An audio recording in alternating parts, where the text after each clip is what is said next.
We, Danya and Dala, have spent almost all of January studying in Sochi. But lucky for us, there were 2 days off. On one of them, we had an excursion to the tea plantation of Macesta, which inspired us to make this documentary and share our newfound knowledge with you. We all know what tea is, but not many know its history. Tea comes from China. The oldest found tea leaf is about 2100 years old. According to a legend, a Buddhist monk named Bodhidharma was meditating and fell asleep. After waking up, in anger he cut off his eyelids and threw them on the ground. The next day, a tea bush grew up there. The monk made a decoction with its leaves and found out that it had anti-sleep properties. At first, tea was used just for healing. In 5th century, the culture around tea consuming appeared. Unfortunately, due to many wars and revolutions, the tea culture has died many times. Today's tea culture in China is only 40 years old and not fully developed, as many tea houses have their own rules of the tea ceremony. Japan, on the other hand, in which tea was brought from China in 9th century, has managed to save its tea culture. Tea parties there are very small, only up to 10 people, and invitations to them are sent many weeks prior. Tea traditions are treated with respect there. While other countries have been enjoying tea for many centuries, the history of it in Russia is younger than 400 years. In 1638, Vasily Starkov got 4 puts of tea leaves as a present from Mongolian Han. This year, on 20th of September, the first tea party in Russia had taken place at the royal court. No wonder tea wasn't popular in such a cold country. Nobody could believe that growing tea is possible there. The first attempts to grow tea bushes in Sochi were made by a gardener Reinhold Garb in 1878, but the plants died from harsh winters. The efforts were crowned with success in 1901, when the settler Yuda Koshman laid a small plantation of 800 tea bushes. In the 1930s, Stalin set the task of providing the Soviet Union with its own tea raw materials. To implement it, tea plantations were created in the Krasnodar territory, Georgia, and Azerbaijan.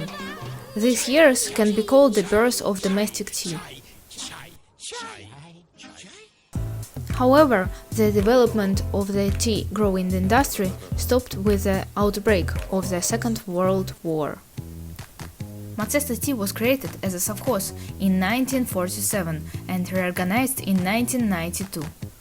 As all tea plantations, it is located high in the mountains, what doesn't allow the water to stagnate and helps plants to get the sun. The harvesting of the tea lasts for half a year. Bushes are formed into long symmetrical rows 1.5 meters high. This pattern helps to move with special gadgets and collect the tea leaves easier. The only part of the bush that is being collected is flesh. Flesh is a young sprout on top of the row. It consists of 3 leaves and a bud. During the day, the plant collects the sunlight, and during the night, it converts it into the useful substances. These useful substances are concentrated in the flesh. Traditionally, women collect fleshes manually. Tea from these leaves is the most expensive one. Then men come with a special device. It cuts the upper layer of the bush and collects the leaves. All types of tea are made from the same leaves: green, black, and even red. What makes them different is the technology. Let's discuss how green tea is made. The key is boiling. Boiling the tea leaves is the idea of the Japanese. Compared to the fried Chinese tea, boiled tea keeps almost all of its microelements and useful substances. Firstly, we need to get rid of all the unnecessary moisture from the freshly cut leaves. Then the leaves are doused with hot steam. This process is the most important one, despite lasting for only a minute. The steam stopped the oxidation reaction in the leaf. This is the reason why green tea stays green. Now all that is left to do is roll the leaves and dry them. In the end, the tea is being sent to the oven for a short period of time to make sure that all of moisture is gone. The whole process takes just a few hours from collecting to getting the final product. Now the black tea.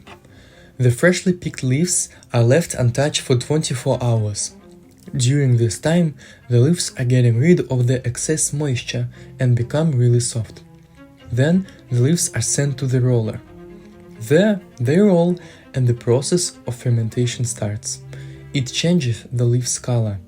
It's important to stop the process at the right time, because if not, the tea will taste sour. After that, a tea tester is testing the tea. This man hasn't tried alcohol and coffee his entire life. After the tester's examination, the tea is sent to the oven. Then the tea is sorted to get rid of everything other than leaves. The end result looks like an eyelash. By the way, the fact that in tea bags there is just some tea dust is a myth.